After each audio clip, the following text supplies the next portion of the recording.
মাজান আয়েশা সিদ্দিকা রাদিয়াল্লাহু তাআলা আনহা বর্ণনা করেন, আমি একদিন রাতের বেলায় ঘুম থেকে উঠে দেখি নবীজি বিছানার মধ্যে নাই। সুবহানাল্লাহ বলেন না? তিনি বলেন, আমি নবীজির সঙ্গে একসাথে ঘুমাইলাম, কিন্তু রাতের গভীরে উঠে দেখি নবীজি বিছানার মধ্যে নাই। আয়েশা রাদিয়াল্লাহু তাআলা আনহা খুঁজতে লাগলেন, খুঁজতে খুঁজতে চতুর্দিকে খুঁজলেন, খুঁজতে খুঁজতে আয়েশা রাদিয়াল্লাহু তাআলা আনহা বলেন, আমি দেখলাম আল্লাহর নবী জান্নাতুল বাকির মধ্যে অবস্থান করছে। জোরে জোরে বলেন সুবহানাল্লাহ। হজ করতে গেছেন কারা এখানে কেউ আসেননি? হাত তোলেন। একজন দুই তিনজন পাওয়া গেছে, আলহামদুলিল্লাহ কন্যা। মোটামুটি অনেকে গেছেন, আমি গুনাহগারও গেছি, আলহামদুলিল্লাহ কন্যা।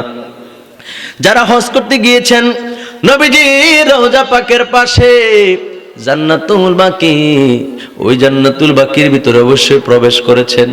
আহারে, জান্নাতুল বাকির ভিতরে অসংখ্য কবরস্থান, গোটা পৃথিবীতে এত বড় কবরস্থান আর নাই জান্নাতুল বাকিতে। প্রায় 10,000 সাহাবী এই জায়গার মধ্যে ঘুমায় রয়েছে। আল্লাহর নবীরে আয়েশা রাদিয়াল্লাহু তাআলা ওই জান্নাতুল বাকির মধ্যে খুঁজা পাইলেন। জোরে কোন সুবহানাল্লাহ। যেই মাত্র নবীজিরে দেখলেন, দেখার পরে নবীজিও দেখে ফেললেন। নবীজি ডাক দেয়া, আয়েশা রে, ও আয়েশা, তুমি কি মনে করেছো আল্লাহ এবং আল্লাহ রাসূল তোমার প্রতি অবিচার করেছে, মানে তোমার হক নষ্ট করেছে? আম্মা জান আয়েশা সিদ্দিকা রাদিয়াল্লাহু তাআলা বলেন, ইয়া রাসূলুল্লাহ, না না না, আমি এরকম মনে করি নাই নবী গো। আমি মনে করেছি গভীর রাতে আপনি মনে আপনার অন্য কোন স্ত্রীর কামরায়, অন্য কোন স্ত্রীর ঘরে প্রবেশ করেছেন। জোরে জোরে বলেন সুবহানাল্লাহ, আরো জোরে বলেন সুবহানাল্লাহ। আল্লাহর নবী ডাক দেয়া, আয়েশা রে, ও আয়েশা, শোনো শোনো শোনো, আমি অন্য কোন বিবির কামরায় নয়, আমি জান্নাতুল বাকিতে এসেছি। কারণ কি জানোনি? এই যে লাইলাতুন নিসফি মিন শাবান, আজকের রাত্রটা হলো, নবীজি বলতেছেন আজকের রাত্র হলো লাইলাতুন নিসফি মিন শাবান। এই রাত্রে আল্লাহ পাকের পক্ষ থেকে আল্লাহর রহমত, বরকত, আল্লাহর ফেরেশতারা প্রথম আসমানের মধ্যে তাশরিফ আনেন। জোরে জোরে বলেন সুবহানাল্লাহ। রাসূল সাল্লাল্লাহু আলাইহি সাল্লাম বলেন, প্রথম আসমানে আসেন, এসে নেমে এসে আরবের বনি কলব গোত্র এর মধ্যে যে পরিমাণ মেষ আছে, মেষ বকরি ছাগল, এই ছাগল যে পরিমাণ বনি কলব গোত্রের মধ্যে ছাগল আছে, ওই ছাগলগুলো শরীরের মধ্যে যতগুলি পশম আছে, ওই পশমের চাইতে আরো অধিক সংখ্যক বান্দাকে আল্লাহ এই রাত্রে মাফ করে দেয়। যেরকম সুবহানাল্লাহ, আর যেরকম সুবহানাল্লাহ। একটা বকরির গায়ে, একটা ছাগলের গায়ে কত পশম আপনি কইতে পারবেন? কথা বলতে পারবেন? এই যে হাদিসের ব্যাখ্যার মধ্যে পাইলাম যে বনি আরবের বনি কলব গোত্রের মধ্যে রাসূল যে বলেছেন, বনি কলব গোত্রের মধ্যে যে পরিমাণ ভেড়া বকরি আছে, বকরিগুলোর শরীরে যে পরিমাণ পশম আছে, এটার ব্যাখ্যার মধ্যে পাইলাম বনি কলব গোত্রের মধ্যে 30,000 বকরি ছিল। জোরে জোরে কোন সুবহানাল্লাহ। 30,000 ছাগল ছিল। ওই 30,000 ছাগলের শরীরের মধ্যে যে পরিমাণ পশম আছে, রাসূল সাল্লাল্লাহু আলাইহি সাল্লাম বলেছেন, বনি কলব গোত্রের মধ্যে যে পরিমাণ বকরি আছে, ওই বকরির পশম সম পরিমাণ নয়, তার চেয়ে আরো বেশি বান্দাকে আল্লাহ রাতে মাফ করে দেয়। আর জোরে কোন সুবহানাল্লাহ। এদের মধ্যে তো আপনি আমিও হইতে পারি। কথা কয় না, ঠিক কিনা বলেন? আল্লাহ তো বলে নাই যে আরবের সবাইকে মাফ করবে। রাসূল সাল্লাল্লাহু আলাইহি সাল্লাম তো এই কথা বলে নাই। রাসূল বলেছেন, আল্লাহ এর চেয়ে বেশি আমার আল্লাহর বান্দাদেরকে এই রাত্রে ক্ষমা করে দেয়। যেরকম সুবহানাল্লাহ। আল্লাহ যদি আপনারে ক্ষমা করে দেয়, আমার কোনো হিংসা করার কোন লাভ আছে? আল্লাহ যদি আপনারা ক্ষমা করে, আমারে ক্ষমা করে, আপনি হিংসা করলে কোন লাভ হবে? কোনো লাভ নাই। কথা কয় না, ঠিক কিনা বলেন? তাহলে বোঝা গেল এই হাদিস শরীফে এতক্ষণ যে বলছি, তিরমিজি শরীফের প্রথম খণ্ড 156 পৃষ্ঠার মধ্যে হাদিসখানা রয়েছে, জবরদস্ত শক্ত হাদিস। রাসূল সাল্লাল্লাহু আলাইহি সাল্লাম বলেছেন, এই শবে বরাতের রাতে আমার আল্লাহ 30,000 যে বকরি আছে, যেই ছাগল আছে, এই ছাগলের শরীরে যে পরিমাণ পশম আছে, তার চেয়ে অধিক পরিমাণ বান্দাকে আল্লাহ মাফ করে দেয়। সুবহানাল্লাহ পড়েন। আর আগের হাদিসে পাইলাম, বান্দা আল্লাহ ডাকে, বান্দা আয়, বান্দা আয়, আমি আল্লাহর দরবারে আস, তোর কি লাগবে আমার কাছে বল। যেরকম সুবহানাল্লাহ। এত সুন্দর সুন্দর হাদিস থাকার পরে, এত সুবর্ণ সুযোগ নবীজি আমাদেরকে জানিয়ে দিয়েছেন যে এই রাতে এত সুযোগ, এরপরে কি আপনি বিরোধিতা করবেন? কথা কন, আওয়াজ করেন, বিরোধিতা করবেন? করলে আপনাদের লাভ। যারা করে করুক, ওর কবরে ও যাবে, আমার কবরে মারামারি যাবেন না, কিন্তু আপনারা পালন করবেন। এটা কোরআন হাদিসের কথা। এগুলো কিসের কথা? কোরআন হাদিসের কথা।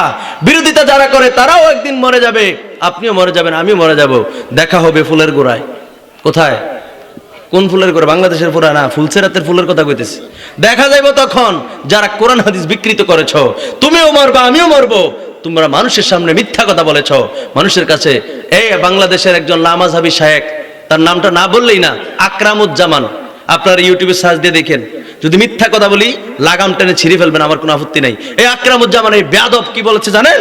সে বলেছে লাইলাতুল বরাতের রাত্রে যারা মসজিদে রাত্রি যাপন করে তাদের চাইতে বেশ্যাখানায় রাত্রি যাপন করা উত্তম। দেখেন, সার্চ দেন, যুবক ভাইরা তো পাবেন। লেখেন আকরামুজ্জামান লাইলাতুল বরাত নিয়ে কি বলছে, দেখবেন আপনার চোখের সামনে চলে আসছে। আস্তাগফিরুল্লাহ, এগুলো কিভাবে বলে? মসজিদে রাত্রি যাপন করার চাইতে বেশ্যাখানায় থাকা সে উত্তম বলছে। নাউজুবিল্লাহ পড়েন। দুঃখের সাথে বলতে হয়, বাংলাদেশে অনেক মানুষ এদের পিছনেও ঘুরে। আকল গেল কোথায়, বিবেক গেল কোথায়? আর আপনি দলিল না জানতে পারেন, আপনি তো জানেন এটা হলো বাইতুল্লাহ, আল্লাহর ঘর। আল্লাহর ঘরের দিকে তাকাইলে সওয়াব, জোরে কোন সুবহানাল্লাহ। কোরআন শরীফের দিকে তাকাইলে সওয়াব। তিন জিনিসের দিকে তাকায় থাকলে সওয়াব হয়। একটা হলো আল্লাহর কালাম, আরেকটা হলো বাইতুল্লাহ মানে আল্লাহর ঘর। আল্লাহর ঘরের দিকে তাকায় থাকলে, দরদ মাখায় তাকায় থাকলে সওয়াব হয়। আর 3 নাম্বার হলো মা বাবার চেহারার দিকে তাকাইলে সওয়াব লেখা হয়। জোরে জোরে বলেন সুবহানাল্লাহ, আর জোরে বলেন সুবহানাল্লাহ।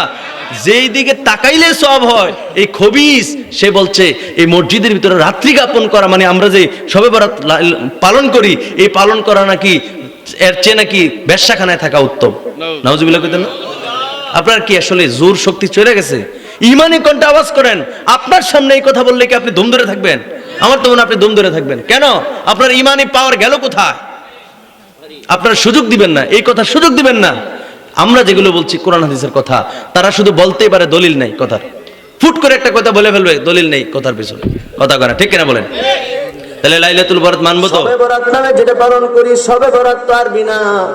এই শবে বরাত যেহেতু এটা শবে বরাতের চাঁদ, লাইলাতুন নিসফি মিন শাবানের চাঁদ, সেজন্য ভাইরা আমার, বন্ধুরা আমার, আমাকে বিষয় দেওয়া হচ্ছে, হুজুর আপনি লাইলাতুল বরাত সম্পর্কে কিছু আলোচনা করবেন, এরপরে কিছুটা আমল ভিত্তিক আলোচনা করবেন ইনশাআল্লাহ। যেই রকম আমাকে বলা হয়েছে আমি ওই রকম ভাবে, কারণ মানুষকে জানতে হবে এখন লাইলাতুল বরাত নিয়ে মানুষ বিরোধিতা করে, এরকম আছে নাকি নাই? আওয়াজ করে বলেন আছে নাকি নাই? এই জন্য লাইলাতুল বরাত সম্পর্কে আলোচনা শোনার দরকার। কোরআন হাদিসের মধ্যে এই ব্যাপারে, কোরআন হাদিসের মধ্যে আছে না নাই, এটা আমাদের জানার দরকার আছে না নাই? এই জন্য আমি সূরা দুখানের প্রথম থেকে আয়াত কারিমা তেলাওয়াত করেছি। আমার আল্লাহ পাক রব্বুল আলামিন আয়াতে কারিমার মধ্যে জানিয়ে দিয়েছেন হামিম। এই দুইটা হচ্ছে হরফ, এগুলোকে বলা হয় হরফে মুকাত্তাত। এটা আলেম ওলামারা বুঝবে, এগুলো কি হরফে মুকাত্তাত, হা মিম।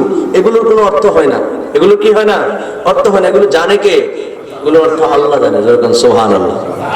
এগুলো কোনো অর্থ হয় না। হামিমের অর্থ দেখবেন কোরআন খুললে যেই যেই জায়গায় অর্থ দেওয়া আছে, দেখবেন হামিমের অর্থ হামিমে দিয়ে আছে। সুবহানাল্লাহ বলেন না? কিন্তু আল্লাহ পাক রব্বুল আলামিন শুধু শুধু নাজিল করেন নাই, এগুলোর মধ্যেও হিকমত আছে না নাই? রহস্য আছে। সুবহানাল্লাহ। ভাইরা আমার, বন্ধুরা আমার, এরপরে দ্বিতীয় নম্বর আয়াতে কারিমার মধ্যে আল্লাহ বলেন ওয়াল কিতাবিল মুবিন।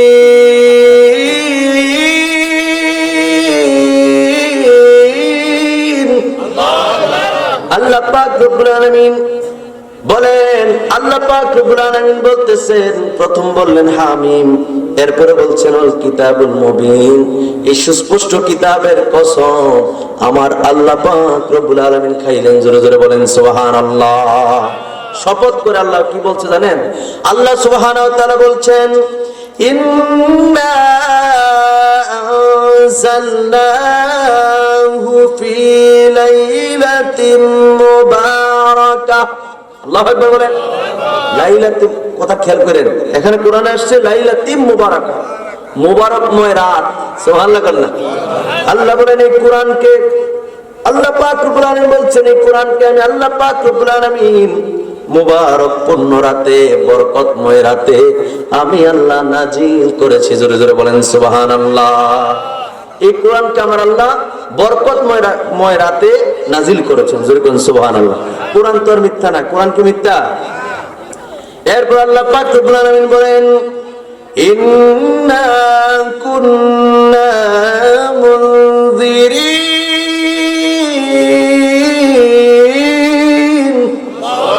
আল্লাহ পাক রব্বুল আলামিন বলেন নিশ্চয় আমি সতর্ককারী, জোরে বলেন সুবহানাল্লাহ। প্রথম বলছেন এই কোরআন আমি আল্লাহ পাক রব্বুল আলামিন বরকতময় রাতে নাজিল করেছি। এই বরকতময় রাতের ব্যাখ্যা এসেছে লাইলাতুন নিসফি মিন শাবান, শাবান মাসের মধ্য রজনীতে কোরআন নাজিল হয়েছে, জোরে বলেন সুবহানাল্লাহ। এখন একটা সংঘর্ষ হয়ে যাচ্ছে, বলবেন হুজুর আপনি কি আলোচনা করছেন? ওইদিকে তো সূরা কদর নামে একটা সূরা আছে, ওই সূরার মধ্যে তো আল্লাহ বলছেন ইন্না আনজালনাহু ফি লাইলাতিল কদর, জোরে জোরে বলেন সুবহানাল্লাহ। এই কোরআনকে আমি আল্লাহ কদরের রাতে নাজিল করছি, জোরে বলেন সুবহানাল্লাহ। এইটাও কোরআন ওইটাও কোরআন, হুজুর এক কোরআন দুইবার আবার নাজিল হয় কেমনে? বুঝেন নাই? কোরআন নাজিল করছি কদরের রাতে, আবার এখানে বলছে বরকতময় রাতে, জোরে কইতেন না সুবহানাল্লাহ। লাইলাতিম মুবারাকা, মুবারকময় বরকতময় রাতে আমি আল্লাহ কোরআনকে নাজিল করেছি, জোরে বলেন সুবহানাল্লাহ। এই জন্য তাফসীর যদি না পড়েন, তাফসীর থেকে পড়লে যদি কোরআনের আয়াতকে আপনি তাফসীরের সাথে মিলান তাহলে দেখবেন যে কথা দুইটাই ঠিক আছে, জোরে বলেন সুবহানাল্লাহ। আপনি আয়াত ততক্ষণ পর্যন্ত সোজাসুজি সরাসরি বুঝবেন না যতক্ষণ পর্যন্ত তাফসীর না পড়বেন, সুবহানাল্লাহ বলেন না? তাহলে এটার ব্যাখ্যা কি? দুইটা কথাই সঠিক। মুফাসসিরিন কিরাম ব্যাখ্যা করেছেন, বিশেষ করে তাফসীরে রুহুল বায়ানের মধ্যে এসেছে, খুব মনোযোগ দেন। আল্লাহ পাক রব্বুল আলামিন যে কথা কোরআনের মধ্যে বলছেন, একবার বলছেন বরকতময় রাত, মুবারকময় রাতে আল্লাহ কোরআন নাজিল করেছেন, এটার ব্যাখ্যা আসছে লাইলাতুন নিসফি মিন শাবান, মানে এই শাবান মাসের 15 তারিখ দিবাগত রাতে, জোরে জোরে কোন সুবহানাল্লাহ, মানে 14 তারিখ দিবাগত রাত। 15 আরবি মাসের হিসাবটা হলো রাত আগে আসে, কথা আগে বুঝতে হবে, এরপরে না ওয়াজ, ঠিক না? আরবি মাসের হিসাব হলো রাত আগে আসে, দিন পরে আসে, বুঝতেছেন? সন্ধ্যা হলে চাঁদ ওঠে না, চাঁদ সূর্য ডুবার পর পরে তো চাঁদ ওঠে, এই চাঁদ উঠলে তারিখ পাল্টাই যায়, সুবহানাল্লাহ না? আর ইংরেজি হিসাব করলে তারিখ পাল্টাবে রাত্র 12টার পরে, কথা বুঝতে পারছি? তাহলে দিনটা 14 তারিখ, এরপর সূর্য ডুবছে 15 তারিখ শুরু হয়ে গেছে, সুবহানাল্লাহ না? তাহলে 14 তারিখ দিবাগত রাত, এটা হলো 15 তারিখের রাত, রাতটা তো আগে আসে, এজন্য 15 তারিখের রাত। কিন্তু 14 তারিখ দিন গিয়ে যে রাত, এটাই 15 তারিখের রাত, সুবহানাল্লাহ না? ভাইরা আমার, বন্ধুরা আমার, এই যে লাইলাতুন নিসফি মিন শাবান, এই শাবান মাসের মধ্য রজনীতে কোরআন নাজিল হয়েছে। তাফসীর ঘেটে দেখলাম এটা আবার কেমন কথা। এটার উত্তর হলো এই, লাউহে মাহফুজ, আল্লাহ পাকের পক্ষ থেকে লাউহে মাহফুজের মধ্যে এসেছেন কোরআন এই শাবান মাসের মধ্য রজনীতে, জোরে জোরে বলেন সুবহানাল্লাহ। কোরআনের বাড়ি কই? লাউহে মাহফুজ না? লাউহে মাহফুজ না? তো লাউহে মাহফুজের মধ্যে কোরআনকে এই লাইলাতুন নিসফি মিন শাবান আল্লাহ দিয়েছেন, জোরে বলেন সুবহানাল্লাহ। আল্লাহর পক্ষ থেকে এই যে আপনার লাউহে মাহফুজের মধ্যে এসেছেন, এটা হলো শাবান মাসের মধ্য রজনীতে, জোরে বলেন সুবহানাল্লাহ। আর লাউহে মাহফুজ থেকে কোরআন যখন দুনিয়ায় নাজিল হয়েছে তখন এটা হয়েছে কদরের রাতে, জোরে বলেন সুবহানাল্লাহ। আর কি কোনো দ্বন্দ্ব আছে? আরে কথা কেন আলেম ওলামারা আওয়াজ করেন, আর কি কোনো দ্বন্দ্ব আছে? আর কোনো দ্বন্দ্ব নেই। এজন্য তাফসীর পড়তে হবে, তাফসীর না পড়লে আপনি কোরআনের আয়াত বুঝবেন না। তাহলে দুইটাই সত্য, আল্লাহ পাকের পক্ষ থেকে লাউহে মাহফুজে এসেছে এই শাবান মাসের মধ্য রজনীতে, আর লাউহে মাহফুজ থেকে দুনিয়ায় কোরআন নাজিল হয়েছে কদরের রাতে, জোরে বলেন সুবহানাল্লাহ। একবার উচ্চ কণ্ঠে বলেন সুবহানাল্লাহ। ভাইরা আমার, বন্ধুরা আমার, এরপর আল্লাহ পাক রব্বুল আলামিন এই কোরআনুল কারীমের মধ্যে আরো অনেক কথা বলেছেন। এই রাত্রে আমার আল্লাহ পাক রব্বুল আলামিন লাইলাতুন নিসফি মিন শাবান রাতের মধ্যে আমার আল্লাহ পাক রব্বুল আলামিন সকল হিকমতপূর্ণ কাজ আমার আল্লাহ বন্টন করে দেন, জোরে জোরে বলেন সুবহানাল্লাহ। আর জোরে বলেন সুবহানাল্লাহ। তাহলে আমরা বুঝতে পারলাম শাবান মাসের কথা, বা শাবান মাসের মধ্য রজনীর এই ইবাদতের কথা, বা শাবান মাসের মধ্য রজনীর কথা কোরআনে আছে, সুবহানাল্লাহ কইতেন না? আর জোরে কইতেন না সুবহানাল্লাহ? এবার আসেন নবীজির একটা হাদিস শরীফ আপনাদেরকে শোনাই। আল্লাহ নবীর হাদিস খানা বর্ণনা করেছেন আম্মা জানা আয়েশা সিদ্দিকা রাদিয়াল্লাহু তাআলা আনহা, তিনি নবী করিম সাল্লাল্লাহু আলাইহি সাল্লাম থেকে বর্ণনা করেছেন। আমার দিকে মনোযোগ দেন, আমার কথাগুলি যদি মনোযোগ দিয়ে শুনেন, কোনদিন শবে বরাত নিয়ে ঝগড়া করবেন না, দ্বন্দ্ব হবে না। আপনারা কথাগুলো সহজ বোঝার চেষ্টা করেন। এই যে শবে বরাত নামে আমরা যে রাত্রটা পালন করি, আম্মা জানা আয়েশা সিদ্দিকা রাদিয়াল্লাহু তাআলা আনহা থেকে বর্ণিত, তিনি বলেন আল্লাহর নবী থেকে তিনি বর্ণনা করেছেন, আল্লাহর নবী আয়েশা রাদিয়াল্লাহু তাআলাকে জিজ্ঞেস করলেন, আয়েশা রে ও আয়েশা তুমি কি জানো এই শাবান মাসে আমার আল্লাহ পাক রব্বুল আলামিন কি কি ঘটান? আল্লাহু আকবার বলেন না। নবীজি কইছে আয়েশা তুমি কি জানো লাইলাতুন নিসফি মিন শাবান, এই শাবান মাসের মধ্য রজনীতে আল্লাহ কি কি ঘটান? সুবহানাল্লাহ বলেন না। নবীজি জিজ্ঞেস করছে আম্মা জান আয়েশা সিদ্দিকা রাদিয়াল্লাহু তাআলা আনহাকে। জিজ্ঞেস করার পর বন্ধুরা আমার, ভাইরা আমার, আম্মা জান আয়েশা সিদ্দিকা রাদিয়াল্লাহু তাআলা আনহা সাথে সাথে উত্তর দিলেন, ইয়া রাসূলুল্লাহ, ইয়া হাবিবাল্লাহ, আপনি বলেন। জোরে কন্যা সুবহানাল্লাহ। আপনি মেহেরবানি করে বলেন কি কি ঘটে। আমার নবী কয় আয়েশা রে, ও আয়েশা শোনো শোনো শোনো, এই রাত্রে আমার আল্লাহ পাক রব্বুল আলামিন লিপিবদ্ধ করেন এক গত লাইলাতুন নিসফি মিন শাবান থেকে এই লাইলাতুল নিসফি মিন শাবান পর্যন্ত কতজন আদম সন্তান দুনিয়ার বুকে তাশরীফ আনে। জোরে জোরে কোন সুবহানাল্লাহ। কয়জন আদম সন্তান দুনিয়া জন্মগ্রহণ করব এই রাত্রে আল্লাহ এটা নির্ধারণ করে। সুবহানাল্লাহ। বানায় কথা বলতেছি না। আলেম যদি একটু মোটামুটি ভালো হয় তাহলে তার ঘরে অন্তত মেশকাত শরীফ থাকে। মেশকাত শরীফের আপনার 115 পৃষ্ঠা খোলেন, এই হাদিসটা যদি না থাকে স্টেজে এসে জিজ্ঞেস করেন যে হুজুর এগুলো বানায় বানায় কই থেকে বলে, কথা বলে ঠিক কিনা বলেন? আপনার ভাইয়েরা রে, ও আমার উত্তর মণিপুরের ভাইয়েরা, অন্তরের কানটা লাগায় শুনেন। আল্লাহর নবী কয় আয়েশা রে, ও আয়েশা শুনো, আমার আল্লাহ পাক রব্বুল আলামিন এই শবে বরাতের রাতে লাইলাতুন নিসফি মিন শাবানের রাতে এক বছরের মধ্যে কতজন আদম সন্তান দুনিয়াতে পাঠাবেন এটা আমার আল্লাহ পাক রব্বুল আলামিন লিপিবদ্ধ করেন। জোরে জোরে কোন সুবহানাল্লাহ। এরপরে এই রাত্রের মধ্যে এই এক বছরের মধ্যে কতজন আদম সন্তান মৃত্যুবরণ করবে, ইন্তেকাল হয়ে যাবে, দুনিয়া থেকে বিদায় নিবে, এটারও লিপিবদ্ধ করা হয়। জোরে জোরে কোন সুবহানাল্লাহ। এরপরে বন্ধুরা আমার, ভাইয়েরা আমার, আল্লাহর নবী কয় এই রাত্রে বান্দাদের আমলনামা, আমার উম্মতের আমলনামা উঠিয়ে নেওয়া হয়। জোরে বলেন সুবহানাল্লাহ। আর জোরে বলেন সুবহানাল্লাহ।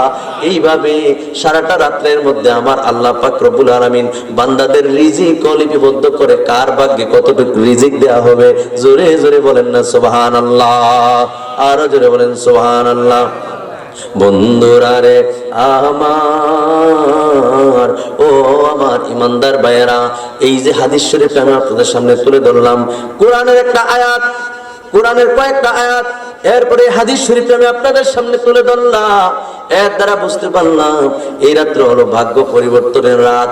এই রাতের মধ্যে লেখা হয় বান্দা কখন মারা যাবে, এই রাতের মধ্যে লেখা হয় আপনার হায়াত কতটুকু, কতদিন এই দুনিয়ার বুকে আছে, এগুলো আমার আল্লাহ পাকের পক্ষ থেকে লিপিবদ্ধ করা হয়। জোরে জোরে একবার পড়েন সুবহানাল্লাহ। তাহলে এই রাত্রি উদযাপন করার দরকার আছে না নাই? কথা করার দরকার আছে না নাই? এই রাত্রে ইবাদত বন্দি করার দরকার আছে তো? আছে। কেন আছে জানেন? আরেকটা হাদিস শরীফ, ইবনে মাজাহ শরীফের 99 পৃষ্ঠার মধ্যে হাদিসখানা রয়েছে।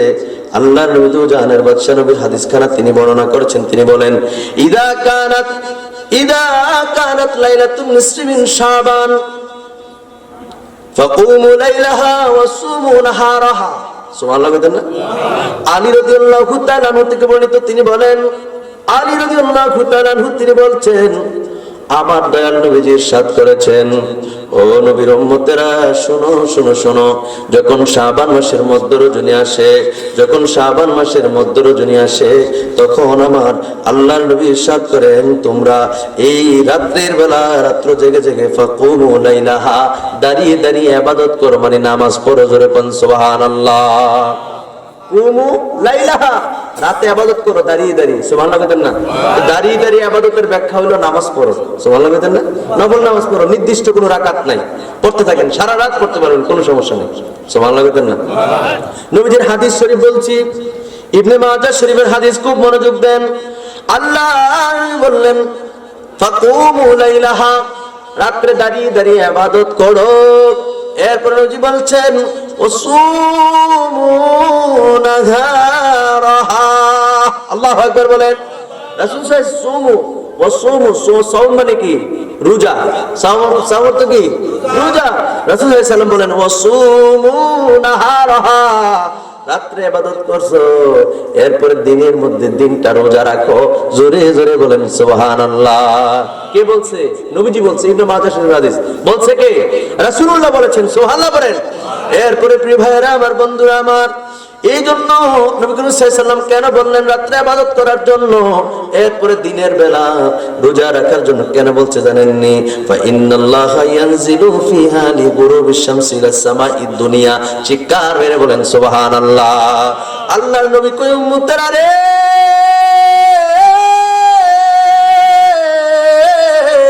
ও আমার উম্মত শুনো, আল্লাহ পাকের এই কারণে তোমরা ইবাদত বন্দি করবা। আল্লাহ পাকের রহমত, আল্লাহ পাকের বরকত কিংবা অথবা ফেরেশতা দুনিয়ার আসমানে নেমে আসেন যখন সূর্য ডুবে যায়। সূর্য ডুবার পর প্রথম আসমানের দুনিয়ার আসমানের মধ্যে ফেরেশতারা চলে আসে। জোরে জোরে বলেন সুবহানাল্লাহ, আর জোরে বলেন সুবহানাল্লাহ। আল্লাহর রহমত বরকত বা আল্লাহ পাকের ফেরেশতারা দুনিয়ার আসমানের মধ্যে প্রবেশ করে। জোরে কোন সুবহানাল্লাহ। শুধু প্রবেশ করে না, হাদিস শরীফের মধ্যে পাওয়া যায় রাসূল সাল্লাল্লাহু আলাইহি সাল্লাম বলেন, দুনিয়ার আকাশে এসে বলেন, ফায়াকুলু আলা মিন মুস্তাগফিরিন লি ফাআগফারা লাহু। একটা জবান বন্ধ রাখবেন না, চিৎকার মেরে বলেন সুবহানাল্লাহ। আল্লাহর পক্ষ থেকে আহ্বান করা হয়, বান্দারে,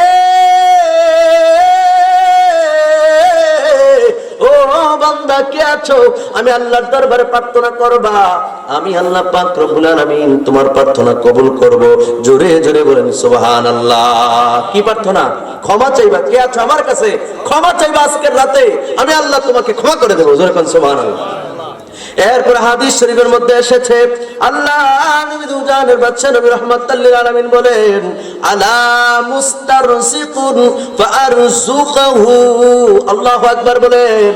আল্লাহ নবী কয়, আল্লাহ পাকের পক্ষ থেকে আহ্বান করা হয়, ও বান্দা কে আছো, রিজিক চাইবা, আমি আল্লাহর কাছে রিজিক চাও। আজকে রাতে যদি আমি আল্লাহর কাছে রিজিক চাইবা, তোমার রিজিক আমি দিয়ে দেব। সুবহানাল্লাহ কন্যা। রাসূল বলেছেন, কে বলেছেন? রাসূল বলেছেন, আল্লাহ পাকের পক্ষ থেকে আহ্বান করা হয়, বারবার বলা হয়, ও বান্দা আসো আসো আসো, কার রিজিক লাগবে আমি আল্লাহর দরবারে বলো। বলেন তো দেখি, আমাদের কোনো কিছুর প্রয়োজন হলে কার কাছে বলবো? সবাই মনে কয় না, দুম ধরে রয়েছে। আমরা কার কাছে চাইবো? আমাদের সন্তান যদি না থাকে চাইবো কার কাছে? যদি রিজিকের অভাব হয় চাইবো কার কাছে? বিপদগ্রস্ত হলে চাইবো কার কাছে? আল্লাহ নবী বলছেন, দুইটা পয়েন্ট বললাম। একটা হলো রাসূল সাল্লাল্লাহু আলাইহি সাল্লাম বলেছেন, কে আছো অপরাধ করে ফেলছো, ক্ষমা লাগবে, ক্ষমা তুমি আমি আল্লাহর কাছে আজকে বলো, আজকে রাতে যদি বলবা আমি আল্লাহ তোমাদেরকে ক্ষমা করে দেব। এরপরে বলেন, কার রিজিক লাগবে, রিজিক আমি আল্লাহর কাছে বলো, তোমাদেরকে আমি আল্লাহর রিজিক দান করব। যেরকম সুবহানাল্লাহ। সর্বশেষ আল্লাহ নবী দুজানের বাদশা নবী রাহমাতুল লিল আলামিন বলেন, আমার আল্লাহ পাকের পক্ষ থেকে আহ্বান করা হয়, কে আছো রে বিপদগ্রস্ত, আমি আল্লাহর কাছে বলো, আমি তোমাকে বিপদ থেকে উদ্ধার করে দেব। যেরকম সুবহানাল্লাহ, আর জোরে বলেন সুবহানাল্লাহ। এটা হলো লাইলাতুন নিসফি মিন শাবান। যেরকম সুবহানাল্লাহ। শবে বরাতের রাতে প্রথম আসমানে ফেরেশতারা এসে ডাকে, আল্লাহর পক্ষ থেকে আহ্বান করে, এ বান্দা কে আছো বিপদগ্রস্ত, আমি আল্লাহর কাছে বলো, আমি তোমার বিপদ থেকে উদ্ধার করে দেব। কে আছো ক্ষমা লাগবে, ক্ষমা, অপরাধ করে ফেলছো। আমাদের কি অপরাধ নাই? কথা করা কম বেশি ভুল করে আছে না নাই? আরে আপনার যদি 10টা থাকে, আমি হুজুরের তো একটা হলো আছে। কারণ আল্লাহর কাছে আমরা সবাই আসামি। আল্লাহর কাছে আমরা সবাই কি দুনিয়াতে চেষ্টা করি নিষ্পাপ থাকার জন্য, চেষ্টা করার পরেও রবের দরবারে কিন্তু আসামি। কথা বলে, আমি কোনোদিন কোনো অপরাধ করি নাই, আপনি কোনোদিন কোনো অপরাধ করেন নাই, তাহলে আপনি দুনিয়ার মানুষের কাছে ভালো। কিন্তু ফামাইয়া আমাল মিসকাল যাররাতিন খায়রান ইয়ারা ওয়া মাইয়া আমাল মিসকাল যাররাতিন শাররান ইয়ারা। শুরুতেও বলছিলাম এই দুইটা আয়াত, এই দুই আয়াতের মধ্যে বলছে যাররা পরিমাণ হিসাব নেওয়া হবে। একটা নিঃশ্বাসের যদি হিসাব আপনার থেকে নেয়, বলেন তো দেখি আপনি দিতে পারবেন? তাহলে আমি যত ভালো মানুষই হই, তাহলে আল্লাহর দরবারে আমি আসামি, আল্লাহ মাফ করে দাও। কথা কয় না, ঠিক কিনা বলেন? তো আল্লাহকে মাফ যে চাইবেন, কখন চাইবেন? আল্লাহকে এই রাত্রে আসো, আমি আল্লাহ ডাকো, সুবহানাল্লাহ করেন। আল্লাহকে বান্দা আয় আয় আয়, আমি তোর ক্ষমা করি, আমরা না লাগতো না, ঘুমাই দিয়ে বলো। কথা কয় না, এরকম পাবলিক আছে না নাই? কথা কয় আছে না নাই? বুঝেন না, ঝুপ বুঝে কূপ মারতে হয়, বুঝেন নাই? যেই সময় নদীতে আপনার জো আসে, মাছের জো, ওই সময় যে ব্যাককল, বেকুব, লাট্টা, যারা আপনি বেহতার কন, হেতে গিয়ে আমি খেয়ে দিলে মাছ ওঠে। কে রে? ওই সময় মাছের জো আসছে। কথা কয় ঠিক কিনা বলেন? আর নাহলে অন্য সময় তো একটাও ধরতারে না, কিন্তু ওই সময় কিন্তু ধরতারে। তুমি ঝুপ বুঝে খুব মারতে হবে। যেই সময় যেটার দরকার ওই সময় যেটা না করেন, হুদা সিলাইলে কাজ হইব? নিয়ত করে যারা বলে যে শবে বরাতের নামে কিচ্ছু নাই, এরা হলো ভণ্ডামি ছাড়া আর কিছুই করে না। কথা কয় না, ঠিক কিনা বলেন? আমরা রাত্রে ইবাদত বন্দি করি, মানুষকে ভণ্ডামি শিখাই না। মানুষ কি করে? আল্লাহর জন্য নামাজ পড়ে। পৃথিবীর কোন মানুষের জন্য সেজদা দেয়? আমরা কোন পৃথিবীর রাজা বাদশাকে সেজদা দেই না, কাউকে আমরা সেজদা করি না। সেজদা একমাত্র করি কাকে? জোরে কর না, কাকে? আল্লাহ পাক রব্বুল আলামিনকে আমরা আল্লাহর কুদরতি পাই আমরা সেজদা করি। সুতরাং সেই রব্বুল আলামিনের কাছেই তো চাইবো। এজন্যই তো আল্লাহ বড় মায়া করে বান্দাদেরকে ডাকে। সুবহানাল্লাহ কইতেন না? যারা বলে রাত্রে উদযাপন করার দরকার নাই, ঘুমাই থাকে ডে বেলা, মনে রাখবেন সে আপনার বন্ধু না, সে আপনার শত্রু। কারণ আপনার ক্ষতি করছে, ক্ষতি। আপনি যদি রাত্র 12টা পর্যন্ত মসজিদের ভিতরে থাকেন, এশারের নামাজের সময় ঢুকছেন, এশারের নামাজ পড়ছেন, নফল নামাজ পড়ছেন, জিকির আজকার করছেন, কোরআন তেলাওয়াত করছেন, নবীজির উপরে দুরূদ শরীফ পড়ছেন, এইভাবে বিভিন্ন ইবাদত বন্দেগীগুলো আপনি করেছেন। এই যে ইবাদত বন্দেগী করতে করতে করতে করতে সর্বশেষ জিকির আজকার করে দোয়া মুনাজাত করা হলো, 12টা পর্যন্ত আপনি মসজিদের মধ্যে রইলেন। ও আমার হোমনার ভাইয়েরা, ও আমার উত্তর মণিপুরের ভাইয়েরা, অন্তরে কানটা লাগায় শোনেন, যারা মসজিদের ভিতরে ঢুকলো তারা ইবাদতের সাথে রইলো, যারা মসজিদে ঢুকলো না ঘুমাই রইলো, কিংবা চা স্টলের মধ্যে বসে গপ গুজারি মারে, অথবা ক্যারাম বোর্ড খেলে আছে না নাই? আওয়াজ করে বলেন, আছে না নাই? ক্যারাম বোর্ড খেলে, কিংবা তাস খেলে, কিংবা বিভিন্ন রকমের খেলার মধ্যে আড্ডা, অথবা আপনি ফুটবল খেলা চাই, ক্রিকেট খেলা চাই, টিভির সামনে বসে রয়েছে, বলেন তো দেখি তাদের কি কোনো সওয়াব হয়েছে? আপনাদের আকল কি বলে? যারা মসজিদে 12টা পর্যন্ত 1টা পর্যন্ত ইবাদত বন্দেগী করলো, তারাই তো কামের কাম করলো। কথা কয় না, ঠিক কিনা বলেন? তো আমরা যে এই কথাটাই কই, এটা তো কোরআন হাদিসের কথা। আমরা আহ্বান করি, আয় হ্যাঁ, তারা কয় না লাগতো না, এটি বেদাত। আছে না নাই? আছে না? আসেনি? বেকুব কোথাকার। এরা মানুষের মধ্যে ফিতনা সৃষ্টি করে। মানুষ এমনিই বলে না নামাজ, যায় আইছে তার এবারে বার করে, আর যা লাগতো না, তাহলে আপনি তো সে উপকার করলো, সে ক্ষতি করছে। কথা কয় না, ঠিক কিনা বলেন? ভাইয়েরা আমার, বন্ধুরা আমার, আরেকটা হাদিস শরীফ আমি আপনাদের সামনে তুলে ধরছি, এরপরে আমি আমার এই বিষয় থেকে চলে যাব। নবী করিম সাল্লাল্লাহু আলাইহি সাল্লামের এই হাদিসখানা এতক্ষণ যেটা বলছি এটা কিন্তু শেষ হয়েছে না। এইভাবে পাক রব্বুল আলামিন কতক্ষণ পর্যন্ত ডাকেন? আল্লাহ বলেন, হাত্তা ইয়াতলুআল ফজর। আল্লাহু আকবার বলেন। ফজর পর্যন্ত কিংবা সুবহে সাদিক পর্যন্ত আমার আল্লাহ পাক রব্বুল আলামিন সূর্য ডুবার পর থেকে সুবহে সাদিক পর্যন্ত ইয়ানজিলু ফি হালি গুরুবি শামস। আল্লাহু আকবার বলেন। যখন সূর্য ডুবে যায়, সূর্য ডুবার পরে আমার আল্লাহ পাকের পক্ষ থেকে আহ্বান আসা শুরু হয়ে যায়, আর এটা শেষ হয় যখন সুবহে সাদিকের পর্যন্ত, ফজরের ওয়াক্ত যখন হয়ে যায়, তখন ডাকাডাকি বন্ধ হয়ে যায়। সুবহে সাদিক পর্যন্ত আল্লাহ পাক রব্বুল আলামিন বান্দারে ডাকে, বান্দা আয়, ও বান্দা আয়, ক্ষমা লাগবো আমি আল্লাহর কাছে ক, রিজিক লাগবো আমি আল্লাহর কাছে চাও, ও বান্দা তোমার কি লাগবে তুমি বিপদগ্রস্ত আমি আল্লাহর কাছে বলো। 3টা কথা হাদিসের মধ্যে আসছে, অর্থাৎ রাস্তাটা দেখাই দিছে, সূত্র মাধ্যম দেখাই দিছে। আপনি 3টা ছাড়াও যদি আপনার আরো কোনো সমস্যা থাকে, এই রাত্রে চাও আমি আল্লাহ দিয়া দেব। সুবহানাল্লাহ বলেন। আল্লাহ ডাইকা ডাইকা বান্দারে বলতেছে, আয় আয় আয় আমার কাছে আয়। সুবহানাল্লাহ কর না। আমরা কই না লাগতো না, তো লাগতো না হলে তো হইতে থাকলে তার মাফ হইতো না। মাফের দরকার আছে নি? কথা কোনো মাফের দরকার আছে নি? আল্লাহ ওই বান্দাকে বেশি পছন্দ করে যেই বান্দা আল্লাহর কাছে অপরাধ করার পরে বারবার কান্দে, আল্লাহ আমার ভুল হয়ে গেছে, আল্লাহ বারবার মাফ চায়, বারবার তওবা করে, আল্লাহ কয় মাফ, তোরে মাফ করে দিয়েছি। সুবহানাল্লাহ কর না। আল্লাহ পাক রব্বুল আলামিন বলেন, বারবার অপরাধ করার পরে যেই বান্দা তওবা করে আমি আল্লাহর পথে ফিরে আসে, আমি আল্লাহ তাকে বেশি পছন্দ করি। জোরে কোন সুবহানাল্লাহ। নাই তো এমন আমরা ফাললে সুযোগ, এমন সুযোগে বইতে কয় ব্যাংক ফায়ার তোলে ফলে মোতায়া সাইরা দন, এরকম করে না, দাঁত কির মেরে না।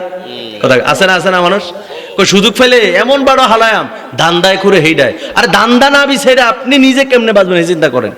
মানুষের মধ্যে উত্তম মানুষ সে যে ব্যক্তি অন্যের উপকার করে। আপনি নিজে পেট ভরে খাচ্ছেন। রাসূল সাল্লাল্লাহু আলাইহি ওয়াসাল্লাম একটা হাদিস বলি, মেশকাত শরীফের 422 পৃষ্ঠা।